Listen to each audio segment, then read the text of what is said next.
क्या आपने कभी सोचा है कि स्त्री गर्भवती क्यों बनती है और पुरुष नहीं? आज हम श्री कृष्ण के दृष्टिकोण से इस रहस्य को समझते हैं। श्री कृष्ण के अनुसार यह सब एक श्राप के कारण हुआ। पौराणिक कथाओं में वर्णित है कि जब देवताओं और असुरों के बीच युद्ध हुआ, तब एक समय ऐसा आया जब देवताओं ने एक विशेष यज्ञ किया। इस यज्ञ के दौरान एक महत्वपूर्ण घटना घटी। कथा के अनुसार राधा कृष्ण की प्रेम कहानी में भी यह श्राप छिपा हुआ है। राधा को एक बार श्राप दिया गया था कि वह इस धरती पर स्त्री रूप में जन्म लेंगी और केवल वही गर्भवती हो सकेंगी। इस श्राप ने स्त्री और पुरुष के बीच की भिन्नता को जन्म दिया। इस प्रकार स्त्रियों को गर्भधारण करने का विशेष अधिकार मिला, जबकि पुरुषों को इस प्रक्रिया से बाहर रखा गया। यह श्राप केवल भौतिक दृष्टिकोण से नहीं, बल्कि आध्यात्मिक दृष्टिकोण से भी महत्वपूर्ण है। श्री कृष्ण ने यह भी बताया कि यह श्राप स्त्रियों की शक्ति और मातृत्व का प्रतीक है। मातृत्व का अनुभव केवल स्त्रियों को ही प्राप्त होता है, जो उन्हें एक विशेष स्थान प्रदान करता है। तो अगली बार जब आप इस तथ्य पर विचार करें कि क्यों स्त्री गर्भवती होती है और पुरुष नहीं, तो याद रखें कि यह सिर्फ एक प्राकृतिक प्रक्रिया नहीं, बल्कि एक गहरा आध्यात्मिक संदेश भी है। श्री कृष्ण की शिक्षाओं से हमें यह समझने का अवसर मिलता है कि मातृत्व का महत्व क्या है और यह हमारे समाज में किस प्रकार की भूमिका निभाता है। दोस्तों, किस श्राप के कारण महिलाएं ही गर्भवती होती हैं? पुरुष क्यों गर्भधारण नहीं करते? यह कष्ट केवल महिलाओं को ही क्यों उठाना पड़ता है? इसके पीछे हमारे पुराणों में एक प्राचीन कथा का वर्णन मिलता है, जो ब्रह्मदेव ने देवी सरस्वती को सुनाई है।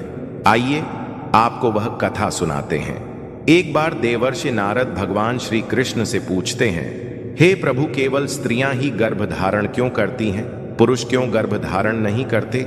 ब्रह्मदेव ने ऐसी रचना क्यों की? इसके पीछे का रहस्य क्या है? श्री कृष्ण कहते हैं, हे देवर्षि, आपने उचित ही प्रश्न किया है। आपके इस प्रश्न का उत्तर प्राचीन काल की एक कथा में है, इसीलिए मैं आपको वह कथा सुनाता हूँ। इस कथा को सुनकर आपको झांत हो जाएगा कि केवल स्त्री ही क्यों गर्भवती होती है और पुरुष क्यों नहीं।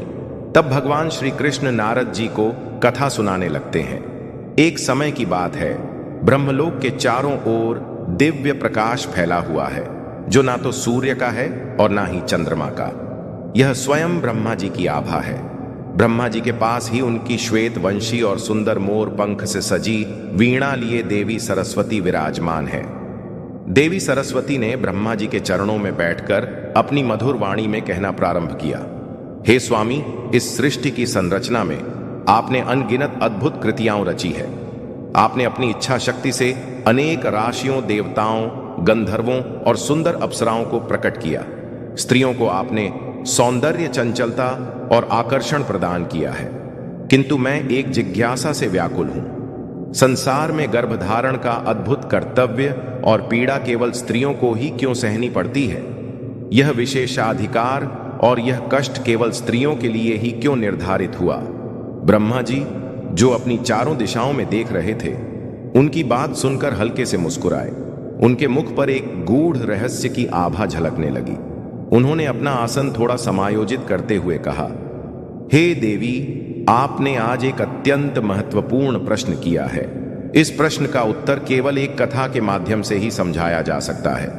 यह कथा इतनी प्राचीन है कि इसका उल्लेख स्वयं सृष्टि के आरंभ में हुआ था। इसे सुनने से न केवल आपकी जिज्ञासा शांत होगी, बल्कि इसे सुनने वाली स्त्री को गुणवान और रूपवान संतान का आशीर्वाद भी मिलेगा। जो भी स्त्री इस कथा को ध्यान पूर्वक सुनती है, उसे निश्चित ही गुणवान पुत्र रत्न की प्राप्त होगी। देवी सरस्वती ने ब्रह्मा जी के मुखमंडल पर दृष्टि डाली और बड़े आदर से कहा, हे प्रभु, मैं इस कथा को सुनने के लिए अत्यंत उत्सुक हूं। कृपया मुझे यह कथा सुनाइए। ब्रह्मा जी ने अपना ध्यान कुछ क्षण के लिए ब्रह्मलोक के दिव्य प्रकाश में केंद्रित किया। उनकी वाणी गंभीर हो गई और उन्होंने कहना आरंभ किया, हे देवी, ध्यानपूर्वक सुनो। यह कथा उस समय की है जब सृष्टि का आरंभ हुआ था और देवताओं तथा दानवों के बीच एक बड़ा युद्ध छिड़ा था। उसी समय गर्भधारण का यह रहस्य प्रकट हुआ। हे देवी, इसके पीछे महर्षि पुलत्स्य और देवी हविया की कथा है। महर्षि पुलत्स्य का जन्म मेरे कान से हुआ था। वे मेरे मानस पुत्रों में से एक हैं और अत्यंत तपस्वी, ज्ञानवान और धर्मपरायण हैं। जब मैंने उन्हें सृष्टि में प्रकट किया तो उन्हें अनेक प्रकार की विद्याएं प्रदान की। वेदों के ज्ञाता, शास्त्रों के पंडित और तपस्या के प्रतीक माने गए। उनके जन्म का उद्देश्य संसार में धर्म की स्थापना करना और मानव जाति को सत्य, तप और संयम का महत्व सिखाना था। मैंने उन्हें निर्देश दिया कि वे तपस्या और ध्यान के माध्यम से आत्मज्ञान प्राप्त करें और संसार में सच्चे कल्याण का मार्ग प्रशस्त करें। मेरी आज्ञा से सत्ययुग में महर्षि पुलज से सुमेरु पर्वत की ओर तपस्या के लिए गए। वह स्थान दिव्य, पवित्र और प्राकृतिक सुंदरता से परिपूर्ण था। सुमेरु पर्वत के उच्च शिखर पर उन्होंने एक आश्रम का निर्माण किया जो बांस, घास और जंगल की लकड़ियों से बना था। वह स्थान चारों ओर से ऊंचे वृक्षों, जल के झरनों और शांत वातावरण से घिरा हुआ था। यह आश्रम तपस्वी पुलत्स्य का साधना स्थल बन गया। महर्षि पुलत्स्य ने वहां घोर तपस्या प्रारंभ कर दी। उनके तप से चारों ओर दिव्यता का प्रवाह होने लगा। उनके शरीर से निकलने वाली ऊर्जा इतनी प्रभावशाली थी कि वह देवताओं, गंधर्वों और अप्सराओं का ध्यान आकर्षित करने लगी। सुमेरु पर्वत, जो देवताओं और गंधर्वों का प्रिय स्थान था, वहां आए दिन अप्सराएं, गंधर्व और दानव विचरण करते रहते थे। जब उनकी दृष्टि महर्षि पुलस्त्य पर पड़ी तो वे सभी उनकी तपस्या को लेकर आश्चर्यचकित हो गए। उनकी दिव्यता और तप का प्रभाव इतना गहरा था कि सभी उन्हें अपने खेल और नृत्य के माध्यम से विचलित करने का प्रयास करने लगे। अप्सराएं, जो अपनी सुंदरता और चपलता के लिए प्रसिद्ध थीं, पुलत्स्य की तपस्या को भंग करने के लिए विभिन्न युक्तियां अपनाने लगी। वे उनके आश्रम के निकट आकर अपने मधुर स्वर में गाने लगी। कोई वीणा बजाती तो कोई कंचन घंटियों की मधुर ध्वनि से वातावरण को गूंजायमान कर देती। वे कभी फूलों की माला लेकर पुलत्स्य के पास जाती तो कभी अपनी सुंदरता का प्रदर्शन कर उनके तप को भंग करने का प्रयास करती। लेकिन महर्षि पुलत्स्य अपनी साधना में लीन थे। वे उनकी ओर कोई ध्यान नहीं देते थे। यह देखकर अप्सराएं और गंधर्व अधिक उन्मुक्त होकर उनके तप में विघ्न डालने का प्रयास करने लगे। अनेक प्रकार के दानव भी अपनी चेष्टाओं से उनके धैर्य की परीक्षा लेने लगे। वे दानव आकर अपनी कर्ण कर्कश ध्वनि से महर्षि की तपस्या में विघ्न निर्माण करते और चले जाते, लेकिन महर्षि का ध्यान कभी विचलित नहीं हुआ। एक दिन जब अप्सराओं ने हद से अधिक अशांति उत्पन्न कर दी और गंधर्वों ने उनके आश्रम के पास अपने क्रीड़ा स्थल बना लिए तो महर्षि पुलत्स्य की साधना भंग हो गई। वे अपने तप से उठे और उनकी आंखों में क्रोध का तेज स्पष्ट झलकने लगा। उनकी वाणी गंभीर और आकाश के समान गूंजती हुई थी। उन्होंने उन सभी को चेतावनी देते हुए कहा, हे अप्सराओं, हे गंधर्वों और यहां विचरण करने वाले समस्त प्राणियों, क्या तुमने मेरी साधना का अर्थ नहीं समझा? क्या तुम्हारे लिए धर्म, तप और संयम का कोई महत्व नहीं है? मैं यहां संसार के कल्याण के लिए तपस्या कर रहा हूं और तुम मेरे तप को बार बार भंग कर रहे हो। अप्सराएं और गंधर्व उनके क्रोध से भयभीत हो गए, लेकिन कुछ ने इसे गंभीरता से नहीं लिया।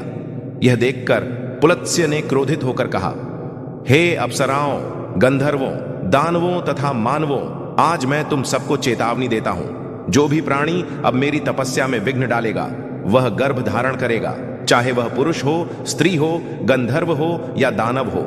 जो भी मेरी तपस्या में विघ्न उत्पन्न करेगा, गर्भ का कष्ट उसे सहन करना पड़ेगा। यह मेरा श्राप है और यह शाप अटल है। ब्रह्मदेव कहते हैं, हे देवी, महर्षि पुलत्स्य के वचन ब्रह्मांड में गूंजने लगे। अप्सराएं और गंधर्व भय से कांपने लगे और वहां से भाग गए। उनके इस शाप का प्रभाव इतना गहरा था कि सुमेरु पर्वत पर फिर कोई भी प्राणी उनकी तपस्या में विघ्न डालने की हिम्मत नहीं कर सका। पुलत्स्य ने अपने ध्यान में लौटकर घोर तपस्या जारी रखी। उनके तप के प्रभाव से वहां का वातावरण और भी पवित्र और दिव्य हो गया। सुमेरु पर्वत के उस शांत और दिव्य स्थान पर जहां महर्षि पुलत्स्य अपनी घोर तपस्या में लीन थे, प्रकृति का सौंदर्य अपनी चरम पर था। वहां की घाटियां हरी भरी थीं और झरने निर्मल जल की धारा के साथ संगीत प्रस्तुत कर रहे थे। पक्षियों की मधुर चहचहाट वातावरण को और भी पवित्र बना रही थी। लेकिन यह स्थान अब साधारण प्राणियों के लिए भय का कारण बन चुका था, क्योंकि पुलत्स्य के क्रोध और श्राप के कारण कोई भी वहां जाने का साहस नहीं करता था। इसी समय पर्वत की कंधराओं में स्थित एक छोटे से आश्रम में महर्षि तृणबिंदु अपनी पत्नी और पुत्री हविभुआ के साथ निवास कर रहे थे। हविर्भुआ एक अत्यंत सुंदर और चंचल युवती थी। उसका सौंदर्य ऐसा था कि उसे देखकर देवताओं की अप्सराएं भी ईर्ष्या करती। उसकी कोमलता और उसकी मुस्कान सभी को आकर्षित करती थी।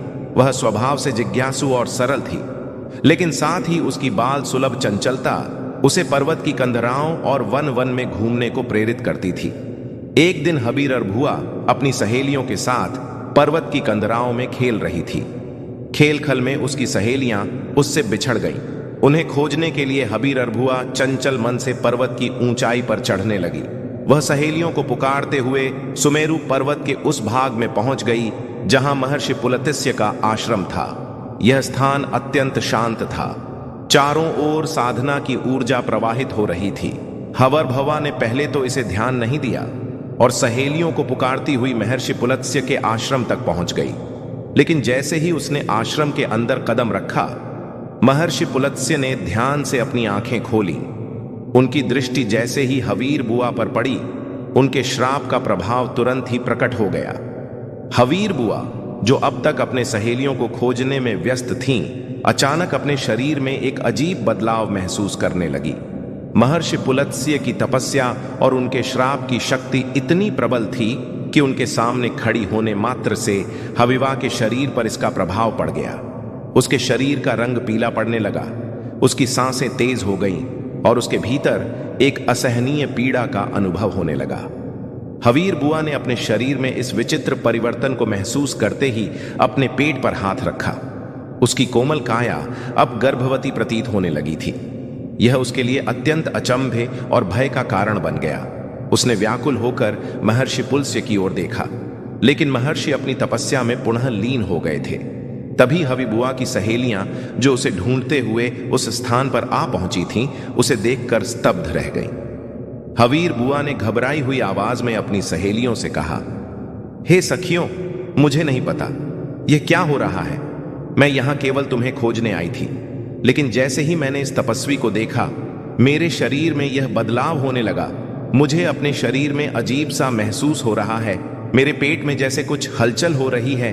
यह क्या है, मैं समझ नहीं पा रही हूं। सखियाओं भी भयभीत होकर हबीर बुआ को सहारा देने लगी। एक सखी ने कहा, हे हबीर बुआ, यह स्थान बहुत डरावना लगता है। हमें यहां से तुरंत चलना चाहिए। इस स्थान पर महर्षि पुलत्स्य तपस्या करते हैं और हमने सुना है कि उनके श्राप के कारण कोई भी उनकी तपस्या में विघ्न डालने की हिम्मत नहीं करता। तुम अनजाने में उनके श्राप के प्रभाव में आ गई हो, ब्रह्मदेव कहते हैं। हे देवी। फिर वह सहेलियां हविभुआ को सहारा देकर महर्षि तृणबिंदु के आश्रम की ओर ले जाने लगी। रास्ते भर हविबुआ भय और लज्जा से व्याकुल रही। उसका चेहरा पीला और आंखें अश्रुपूर्ण थी। वह समझ नहीं पा रही थी कि उसके साथ ऐसा क्यों हुआ। हविबुआ अपनी सखियों के सहारे किसी तरह अपने पिता महर्षि तृणबिंदु के आश्रम पहुंची। उसकी हालत देखकर तृणबिंदु और उनकी पत्नी का हृदय कांप उठा। हवीर बुआ ने रोते हुए सारा वृतांत कह सुनाया।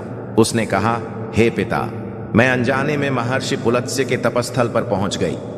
मुझे यह ध्यात नहीं था कि वहां जाना निषिद्ध है। जैसे ही उनकी दृष्टि मुझ पर पड़ी, मेरे शरीर में अजीब परिवर्तन होने लगा। मैं नहीं जानती कि यह सब क्यों हुआ। कृपया मुझे इस समस्या से बचाइए। महर्षि तृणबिंदु ने अपनी पुत्री की बात सुनकर ध्यान लगाया और अपनी दिव्य दृष्टि से घटनाओं को देख लिया। उन्हें पता चला कि महर्षि पुलत्स्य के श्राप के कारण उनकी पुत्री गर्भवती हो गई है। यह देखकर उनका हृदय शोक और चिंता से भर गया। उन्होंने गहरी सांस लेते हुए अपनी पत्नी से कहा, हे भद्रे, यह घटना कोई साधारण घटना नहीं है। यह महर्षि पुलत्स्य के श्राप का प्रभाव है।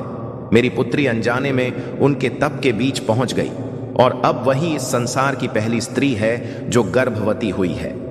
ब्रह्मदेव कहते हैं, हे देवी। फिर तृणबिंदु ने तुरंत निर्णय लिया कि उन्हें महर्षि पुलत्स्य के पास जाकर उनसे क्षमा याचना करनी होगी। उन्होंने हविबुआ को अपने साथ लिया और सुमेरु पर्वत की ओर चल पड़े। जब महर्षि तृणबिंदु सुमेरु पर्वत पहुंचे तो उन्होंने महर्षि पुलत्स्य को तपस्या करते हुए देखा। उनकी दिव्य आभा और शांत मुद्रा देखकर तृणबिंदु ने आदर पूर्वक उनके चरणों में प्रणाम किया। उन्होंने करबद्ध होकर कहा, हे महर्षि, आप साक्षात ब्रह्मा जी के मानस पुत्र हैं। आपका तप और आपकी कीर्ति समस्त संसार में विख्यात है। आप परम दयालु और कृपालु हैं। मेरी कन्या अनजाने में आपके तपस्थल पर पहुंच गई और आपके श्राप का प्रभाव उस पर पड़ गया। आज वह गर्भवती हो चुकी है और यह संसार की पहली ऐसी घटना है। हे मुनीव, मेरी पुत्री अब इस समाज में कैसे रह पाएगी? कौन उससे विवाह करेगा? यह तो कलंक का जीवन हो जाएगा। उन्होंने आगे कहा, हे महर्षि, मेरी पुत्री का कोई दोष नहीं है। वह अनजाने में इस श्राप का भागी बनी है। मैं आपसे विनती करता हूं कि कृपया उसे पत्नी के रूप में स्वीकार करें। वह सर्वगुण संपन्न है और आपकी सेवा में सदैव तत्पर रहेगी। आप जैसे तपस्वी और दिव्य महापुरुष के साथ उसका जीवन धन्य हो जाएगा। तृणबिंदु के करुण निवेदन और हविभुआ के अश्रुपूर्ण चेहरे को देखकर महर्षि पुलस्त्य का कठोर तपस्वी हृदय पिघल गया। उन्होंने अपनी तपस्या से उठते हुए कहा, हे मुनिवर तृणबिंदु, मैं आपकी स्तुति और आदर से अत्यंत प्रसन्न हूं। आपके शब्दों ने मेरे हृदय को छू लिया है। यह सत्य है कि मेरे श्राप के कारण ही आपकी पुत्री गर्भवती हुई है। मैं अपने इस कठोर श्राप के परिणाम को समझता हूं और इस दोष का निवारण करना मेरा कर्तव्य है। मैं आपकी पुत्री हवीर बुआ को अपनी पत्नी के रूप में स्वीकार करता हूं। वह न केवल मेरी पत्नी बनेगी बल्कि संसार में स्त्रीत्व का प्रतीक बनकर इसे गौरवान्वित करेगी। आप निश्चिंत होकर अपनी कन्या का हाथ मुझे सौंपे, मैं उसे सम्मान और आदर दूंगा। ब्रह्मदेव कहते हैं, हे देवी। फिर महर्षि तृणबिंदु और उनकी पत्नी के हृदय में महर्षि पुलस्त्य के यह वचन सुनकर अपार शांति और सुख का अनुभव हुआ। उन्होंने अपनी पुत्री का हाथ महर्षि पुलस्त्य को सौंप दिया। महर्षि पुलस्त्य ने अपनी तपस्या के स्थान पर हबीर बुआ के साथ विवाह किया। इस विवाह के समय सुमेरु पर्वत पर देवताओं और ऋषियों ने प्रसन्न होकर आशीर्वाद दिया। तृणबिंदु की पुत्री हवर भुआ अब महर्षि पुलस्त्य की पत्नी के रूप में उनके आश्रम में रहने लगी। वह पूर्ण समर्पण और निष्ठा के साथ महर्षि पुलस्त्य की सेवा में जुट गई। उनका जीवन तप और त्याग का प्रतीक बन गया। हवीर बुआ ने अपने हृदय में हर प्रकार के दुख और कठिनाई को सहन करते हुए पतिव्रता धर्म का पालन किया। हर दिन प्रातःकाल वह महर्षि पुलस्त्य के लिए आश्रम की सफाई करती, उनके यज्ञ और ध्यान के लिए आवश्यक सामग्री तैयार करती और उनके तप के लिए उपयुक्त वातावरण सुनिश्चित करती। महर्षि पुलस्त्य, जो स्वयं एक तपस्वी और विद्वान थे, धीरे धीरे हवि बुआ की सेवा और भक्ति से प्रभावित होने लगे। वे यह समझ गए थे कि उनकी पत्नी न केवल सर्वगुण संपन्न है बल्कि वह महान त्याग और सहनशीलता का प्रतीक भी है। एक दिन जब हवीर बुआ ने दिन भर की सेवा के बाद महर्षि पुलस्त्य के चरणों में बैठकर उनकी थकान दूर करने का प्रयास किया तो महर्षि पुलस्त्य ने प्रसन्न होकर कहा, हे देवी, मैं तुम्हारी निस्वार्थ सेवा भक्ति और पतिव्रता धर्म से अत्यंत प्रसन्न हूं। तुम्हारे समर्पण ने मेरे हृदय को छू लिया है। तुमने अपने कर्तव्य का पालन इतने पवित्र हृदय से किया है कि मैं तुम्हें वरदान देने के लिए बाध्य हूं। हावीर बुआ ने सिर झुकाकर कहा, हे प्रभु, आपका वरदान ही मेरे जीवन का सबसे बड़ा धन है। आप जो भी मुझे देंगे वह मेरे लिए अमूल्य होगा। महर्षि पुलस्त्य ने गंभीर और स्नेहपूर्ण स्वर में कहा, हे देवी, मैं तुम्हें मेरे ही समान तेजस्वी और गुणवान पुत्र का वरदान देता हूं। जिस समय तुम पहली बार मेरे तपस्थल पर आई थी उस समय मैं वेदों का पाठ कर रहा था। तुम्हारे कानों ने उस दिव्य ज्ञान को ग्रहण किया है, इसलिए तुम्हारा पुत्र चारों वेदों में पारंगत होगा। वह वेदों का मर्म समझेगा और संसार में उनके ज्ञान का प्रचार करेगा। तुम्हारा पुत्र इतना तेजस्वी और विद्वान होगा कि उसका नाम सदैव के लिए अमर रहेगा। वह समस्त संसार में विश्रवा के नाम से प्रसिद्ध होगा। ब्रह्मदेव कहते हैं, हे देवी। फिर महर्षि पुलस्त्य के इन वचनों से हवि बुआ के चेहरे पर गर्व और खुशी का तेज झलकने लगा। उन्होंने अपने पतिव्रता धर्म और सेवा को और अधिक निष्ठा से निभाना प्रारंभ किया। समय बीतता गया और कुछ समय बाद हवि भुआ ने एक दिव्य पुत्र को जन्म दिया। उस बालक का तेज और आभा देखकर ऐसा प्रतीत होता था जैसे वह स्वयं किसी देवता का अवतार हो। महर्षि पुलस्त्य ने उस बालक का नामकरण किया और कहा, यह मेरा पुत्र है जो वेदों के ज्ञान को सजीव करेगा। इस बालक का नाम विश्रवा होगा। यह संसार में ज्ञान, तप और धर्म का प्रतीक बनेगा। ब्रह्मदेव कहते हैं, हे देवी। फिर विश्रवा का बाल्यकाल अपने पिता के आश्रम में शिक्षा और तप के बीच बीता। उन्होंने चारों वेदों का अध्ययन किया और उनमें पारंगत हो गए। महर्षि विश्रवा, जो अपने पिता महर्षि पुलत्स्य के समान ही विद्वान, धर्मनिष्ठ और सत्यवादी थे, अपनी विद्वत्ता और तपस्या के कारण पूरे संसार में विख्यात हो गए। उनके ज्ञान और धर्म का प्रचार प्रसार चारों दिशाओं में होने लगा।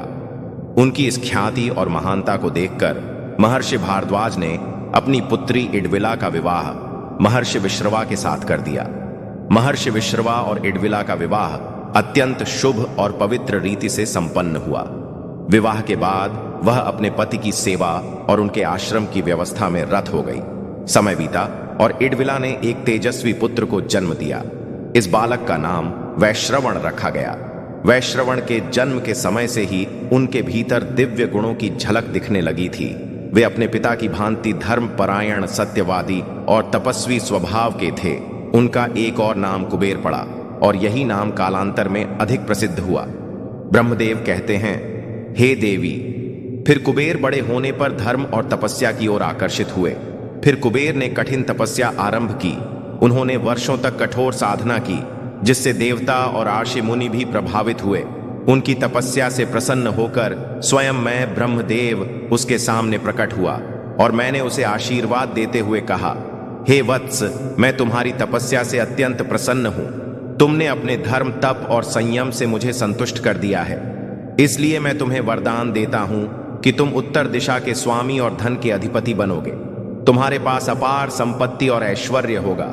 इसके साथ ही मैंने कुबेर को पुष्पक विमान प्रदान किया। यह विमान मन की गति से चलता था और अद्भुत रत्नों से सज्जित था। यह विमान देवताओं के लिए भी दुर्लभ था। मैंने कुबेर को आशीर्वाद दिया कि वे गंधमादन पर्वत पर स्थित धन के स्वामी बने और संपत्ति का चौथा भाग उनके अधिकार में रहे। कुबेर ने उस संपत्ति का 16वां भाग मनुष्यों के लिए उपलब्ध कराया। इस प्रकार कुबेर धन के स्वामी और देवताओं के कोषाध्यक्ष बन गए। वहीं दूसरी ओर महर्षि विश्रवा का दूसरा विवाह कैकसी नामक स्त्री से हुआ। कैकसी अद्भुत सौंदर्य और तेजस्वी स्वभाव की धनी थी। वह अपनी भक्ति और सेवा के कारण महर्षि विश्रवा के हृदय में विशेष स्थान रखती थी। इस दौरान भगवान शिव ने अपनी पत्नी माता पार्वती के लिए एक दिव्य महल का निर्माण कराया। इस महल को लंका नाम दिया गया। लंका की रचना इतनी अद्वितीय और भव्य थी कि यह तीनों लोकों में अद्वितीय मानी गई। स्वर्ण से निर्मित यह महल अद्भुत नक्काशी और रत्नों से सजा हुआ था। इसका निर्माण स्वयं भगवान विश्वकर्मा ने किया था। जब लंका के गृह प्रवेश का समय आया तो भगवान शिव ने देवताओं और आर्षि मुनियों को निमंत्रण दिया। महर्षि विश्रवा और उनकी पत्नी कैकसी को भी इस पवित्र अवसर पर बुलाया गया।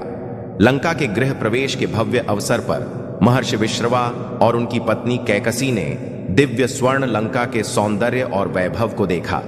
लंका की स्वर्ण दीवारें और अद्भुत रत्नों से जड़े महल, जो स्वयं भगवान विश्वकर्मा द्वारा निर्मित थे, कैकसी को मोहित कर गए। लंका के इस अप्रतिम वैभव ने कैसी के मन में लालसा जगा दी। कैकसी, जो स्वभाव से चतुर और लालची थी, उसने अपने पति महर्षि विश्रवा के मन में यह विचार डाला कि उन्हें भगवान शिव से इस दिव्य लंका को मांग लेना चाहिए। उसने छलपूर्वक विश्रवा से कहा, हे स्वामी, यह स्वर्ण लंका तो देवताओं के लिए भी दुर्लभ है। इसका वैभव और दिव्यता अद्वितीय है। यदि यह हमारे पास हो तो हमारा वंश सदा के लिए समृद्ध और शक्तिशाली बन जाएगा। भगवान शिव तो परम दयालु और भोले हैं। यदि आप उनसे इस लंका को मांगेंगे तो वे इसे अवश्य ही हमें प्रदान करेंगे। महर्षि विश्रवा, जो धर्म और तप में रत रहते थे, उन्होंने कैकसी की बात को अस्वीकार किया। उन्होंने कहा, हे कैकसी, यह महल भगवान शिव और माता पार्वती का निवास है। इसे मांगना उचित नहीं है। यह उनके लिए दिव्यता और प्रेम का प्रतीक है। ऐसा करना हमारे धर्म के विपरीत होगा। लेकिन कैकसी अपने छल और हठ में लगी रही। उसने विश्रवा से प्रार्थना करते हुए कहा, हे स्वामी, आप धर्म के मार्गदर्शक हैं। यदि यह लंका हमारे पास होगी तो हम इसका उपयोग धर्म और सत्य के प्रसार के लिए करेंगे। यह हमारे वंश को गौरवशाली बनाएगी। कृपया भगवान शिव से यह वरदान मांग लीजिए।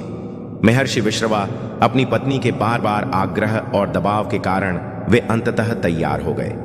फिर जब गृह प्रवेश और यज्ञ आदि कार्य संपन्न हुए, तब विश्रवा ने भगवान शिव से विनम्रता से कहा, हे महादेव, आप सृष्टि के पालक और संहारक हैं। आपकी कृपा से यह दिव्य स्वर्ण लंका निर्मित हुई है। यदि आप मुझ पर कृपा करें तो कृपया यह लंका मुझे प्रदान करें। मैं इसका उपयोग धर्म और सत्य के मार्ग में करूंगा। ब्रह्मदेव कहते हैं, हे देवी, भगवान शिव जो अपने भोले स्वभाव और दयालुता के लिए प्रसिद्ध थे, विश्रवा के इस निवेदन को अस्वीकार नहीं कर सके। उन्होंने कहा, हे मुनिव, आपकी तपस्या और धर्म के प्रति निष्ठा को देखते हुए मैं आपको यह लंका दान में देता हूं। इसका उपयोग सदैव धर्म और सत्य के लिए करना। जब माता पार्वती को यह ज्ञात हुआ कि उनकी दिव्य स्वर्ण लंका को दान में दे दिया गया है, तो उनका क्रोध प्रज्वलित हो उठा। उन्होंने क्रोधित होकर कहा, हे भोलेनाथ, यह लंका जो हमारे प्रेम और दिव्यता का प्रतीक है, आपने किसी और को दान में क्यों दे दी? ब्रह्मदेव कहते हैं, हे देवी पार्वती जी की बात सुनकर भगवान शिव मौन रहे, किंतु पार्वती ने वहां पर खड़ी हुई कैकसी की लालच को भांप लिया।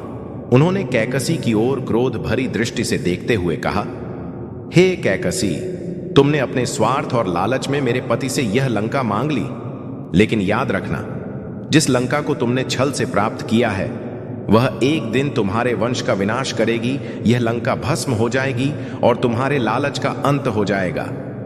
कैकसी माता पार्वती के इस श्राप से भयभीत हो गई, लेकिन उसकी लालसा और अत्वाकांक्षा कम नहीं हुई। फिर माता पार्वती और भगवान शिव उस स्थान से अंतर्ध्य हो गए। उसके बाद महर्षि विश्रवा ने उस लंका को अपने पुत्र कुबेर को प्रदान कर दिया। कुबेर जो ब्रह्मा जी के वरदान से धन के स्वामी और उत्तर दिशा के अधिपति बने थे, उन्होंने लंका में अपना निवास बनाया। लंका उनके शासन का प्रतीक बन गई और उनके वैभव ने समस्त देवताओं और मनुष्यों को आकर्षित किया। लेकिन कैकसी के स्वभाव और लालच ने अपने पुत्र रावण पर भी गहरा प्रभाव डाला। रावण जो अत्यंत शक्तिशाली और अत्वाकांक्षी था, उसने अपनी मां के कहने पर कुबेर से लंका को छीन लिया।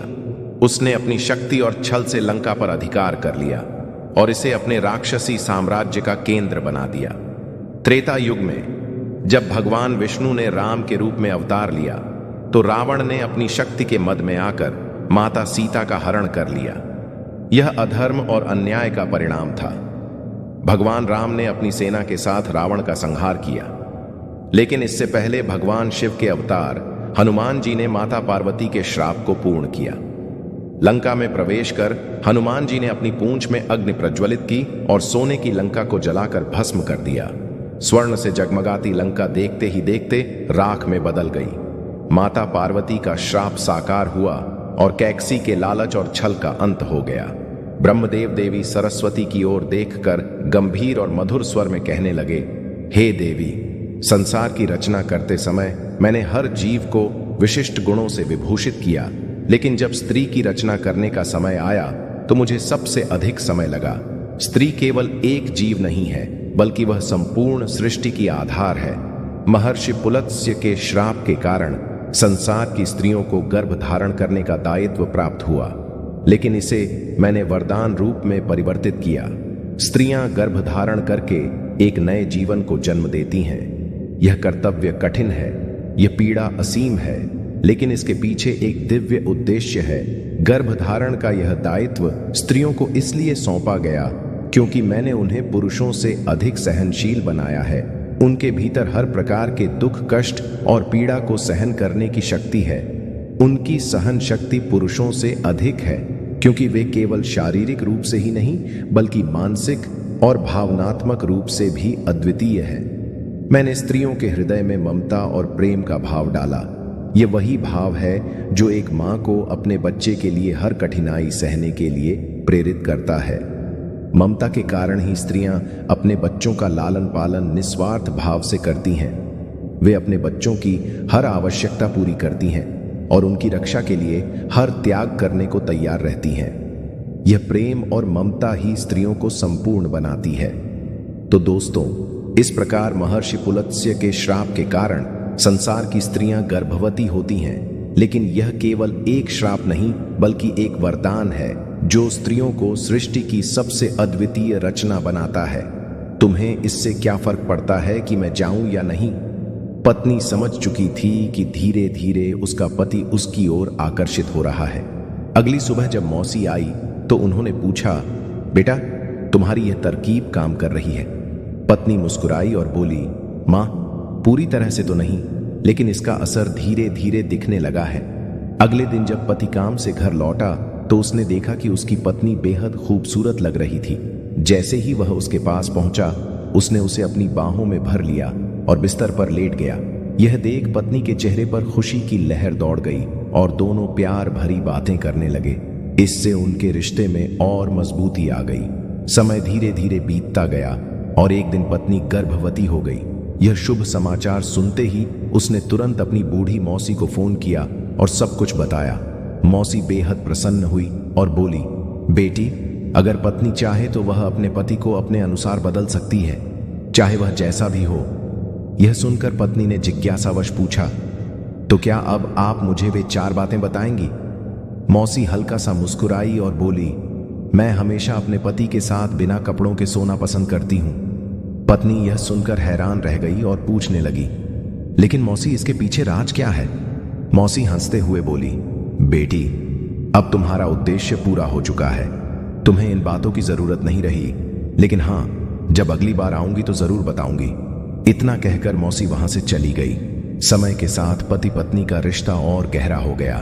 अब पति अपनी पत्नी से बेहद प्रेम करने लगा। धीरे धीरे यह बात उसके दोस्तों के बीच चर्चा का विषय बन गई। जब दोस्तों ने उसका मजाक बनाना शुरू किया तो पति गुस्से में बोला, तुम लोगों ने मेरी पत्नी को देखा भी है, वह कितनी खूबसूरत है। मित्रों ने हंसते हुए कहा, हम तुम्हारी पत्नी को बहुत अच्छी तरह जानते हैं। वह पास के गांव में रहती थी और एक व्यापारी के यहां काम करती थी। उसकी त्वचा सांवली थी। यह सुनकर पति ने दृढ़ता से कहा, नहीं वह सांवली नहीं बल्कि गोरी है और उसकी सुंदरता हमारे गांव की सभी महिलाओं से कहीं अधिक है। लेकिन जब मित्र बार बार हंसने लगे तो उसे गुस्सा आ गया और उसने कहा, आज से तुम मेरे मित्र नहीं रहे, क्योंकि मेरी पत्नी इतनी सुंदर है और तुम उसका मजाक उड़ा रहे हो। समय बीतता गया। अब उसकी पत्नी पूरी तरह गर्भवती हो चुकी थी। उसने सोचा कि यह शुभ समाचार अपनी साली को देना चाहिए। जब उसने अपनी पत्नी की बहन को संदेश भेजा तो उसका पति उससे मिलने के